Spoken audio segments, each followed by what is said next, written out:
شادی کے بعد زندگی نے زویا اور ایان کو وہ سکون دیا جس کی تلاش برسوں سے تھی۔ ایک چھوٹا سا گھر، کتابوں کی خوشبو اور بارشوں کی وہی آواز جو ان کی کہانی کا پہلا گواہ تھی۔ مگر سکون ہمیشہ دیر تک نہیں ٹھہرتا۔ ایان کو ایک نئی آفر ملی، ایک بین الاقوامی پروجیکٹ جو اس کے خوابوں کا دروازہ تھا، مگر زویا کے دل کا خوف بھی۔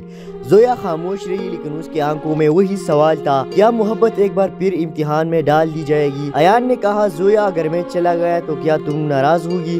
زویا مسکرائی، محبت ناراض نہیں ہوتی، بس تھوڑی دیر کے لیے چپ ہو جاتی ہے۔ دن گزرتے گئے، ایان چلا گیا اور زویا نے خود کو کہانیوں میں دفن کر لیا۔ مگر اس بار چپ مختلف تھی، یہ چپ ہو جانے کی نہیں بلکہ سمجھ جانے کی تھی۔ ایک رات ایان کی کال آئی، آواز کمزور، لہجہ بدلا ہوا، زویا میں ٹھیک نہیں ہوں، شاید یہ آخری بار بات کر رہا ہوں۔ فون ہاتھ سے گر گیا، زویا دوڑی ہوائی اڈے تک، بارش میں آنکھوں سے آنسو کی برسات کے ساتھ ہسپتال کا کمرہ، ایان کے چہرے پر مسکراہٹ، سانسیں دھیمی۔ زویا اس کے قریب آئی، تم نے کہا تھا محبت دعا ہے تو میں دعا دے رہی ہوں، جیو۔ ایان نے اس کا ہاتھ پکڑا، اگر دعا سچی ہو تو میں ہمیشہ تمہارے پاس رہوں گا۔ اگلے لمحے خاموشی چھا گئی، زویا کے لفظ ختم، دنیا بدل گئی، مگر آسمان سے برستی بارش گواہ تھی۔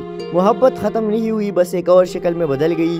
سالوں بعد زویا اپنی نئی کتاب کے آخر میں لکھتی ہے، میں نے ایان کو نہیں کھویا، میں نے اسے وقت کے پار بھی پایا۔ خاموش وعدہ ہمیشہ قائم رہتا ہے۔ بارش کے قطروں میں ایان کی آواز سنائی دیتی ہے، میں نے کہا تھا نا زویا، محبت کبھی نہیں مرتی، مگر کہانی ابھی سانس لے رہی ہے۔